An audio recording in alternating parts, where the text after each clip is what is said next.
Rasulullah sallallahu aleyhi ve sellem 6 nersege söz bergile, 5'ige kirүүгө men sizlerge söz berem deydi. Birinci, usduqu iza haddastum. Süylesеңер çındı süylөгүлө deydi. Birincisi. Ne eken? Bugün adamlar var da, kebir adamlar. Sizler de bilesеңер, kebir adamlar var. Kaçan жалган таппай калган кезде чынды сүйлөйдү. Ушундай адамдар бар. Пайгамбар aytты: "Usduqu iza haddastum wa awfu iza wa'adtum." Вада кылсаңар, вадаңарды аткаргыла дейди экинчиси. Сүйлөсөңөр чын сүйлөгүлө, вада кылсаңар, вадаңарды аткаргыла. Үчүнчүсү, wa'addu iza utmintum. Аманат мойнуңарга жүктөлдүбү, аманатты так аткаргыла. Аманат сенин милдетиң, сенин эмең. Wahfazu furujakum. Намыстуу жериңерди арамдан сактагыла.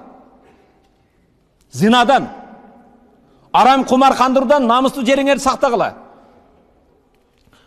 Вагадду абсаракум. Көзүңөрдү да чочун аялдардан, чочун кыздардан көзүңөрдү сактагыла.